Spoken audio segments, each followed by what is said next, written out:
today I'm going to show you how to pick up a fork. As you can see, it is made of metal and has exactly 4 pointy bits, or spikes. Now, picking up these things is very hard, because as you can see, if I try to pick it up, I poke myself.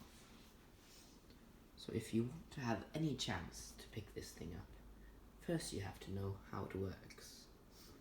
You see, the fork is a very delicate object. It reflects, it pokes, and it penetrates food. And it's made for that purpose. It's not made for picking up. So, what you need to do is, if you can inspect my hand very closely, you have to put your fingers in the shape like this, which should only use these muscles.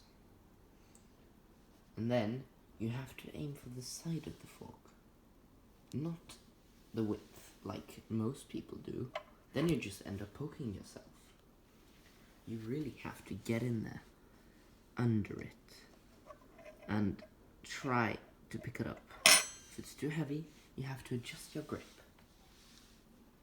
Try to use all of your 5 fingers and try to hit that critical point at the end of the fork head, right there. Now, as you can see, it works. And I've picked up the fork, and then I can now relocate it wherever I want. What if I want to eat with the fork?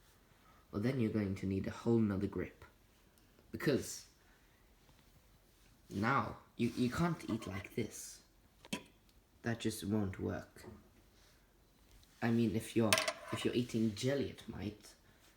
But if you're like me and eat delicate steak every dinner, then you will have to hold it in a different way. First, put your hand out flat like this, and then make a kind of C position. If you can see from the top of my hand, with all your 4 fingers bent over like this, and your thumb bent over like this. Now, you have to aim for the bottom part of the fork and try to get a good hold. If it's too heavy, you just have to use more power. Get a good grip, and now here comes the complicated part, because yes, you can see this is no way of eating with a fork. So you have to use all of your 4 fingers to whip it up, and then catch it with your thumb, and then eventually put your knuckle into it as well. You'll get your fork like this. Now, it's not exactly very easy to eat like this either, so you're going to need to readjust your grip again. Now this time, I want you to put your finger on the end of the fork head again, and then now you can use it like a pencil. And obviously it's not very smart to draw this, you would just ruin your tables, but you can now eat. The fork is a very complicated thing, you see. Because what if one wanted to eat with this side? Well, that wouldn't work. And what if one wanted to eat cereal? Well, I mean, you could, but it would not be very effective. So the fork is only for dinners. I repeat, only for dinners.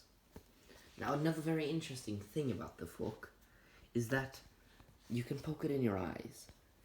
You see, these are very sharp. And if they hit your eye, you might very well go blind. So you have to be careful, because you never know when you're eating dinner if it suddenly pokes your eyes.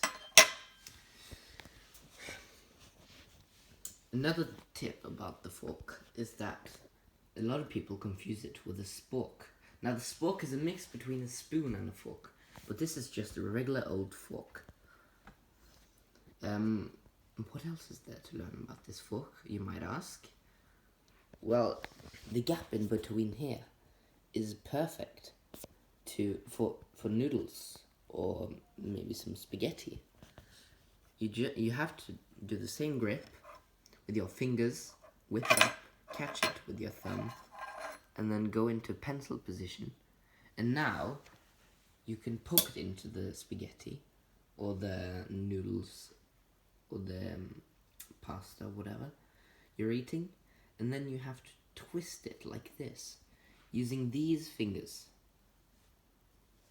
your ring finger and your little finger, or your index finger.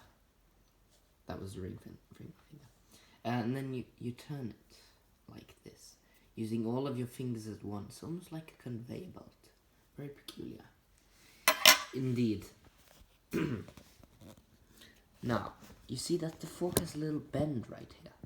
Now this is not for any food purposes, like putting noodles in here, maybe. No, it's for a user's point of view.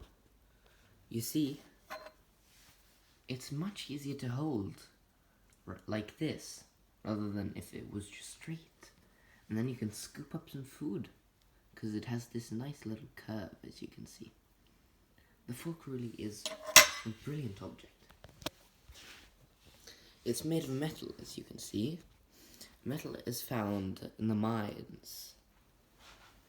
Metal is also a very peculiar thing. I'm not sure exactly what kind of metal this fork is made of, but it sure is a cool one. Look at these reflections. You can even see the camera if you shine it right above. Kind of, anyway. Another interesting thing about this fork is that it's surprisingly heavy. Metal is a very heavy object, so you have to get that good grip if you want to carry it properly. Now, if you can't master using the fork, if something just won't match in your head, if you just can't understand what I'm saying right now, then you will have to just watch the video over and over until you get this whipping motion, this lifting motion. Just wedge your thumb under it right there, on top, and then squeeze it hard. And then into a pencil position. Now holding a pencil is a whole nother story, because that's made of wood and this is metal.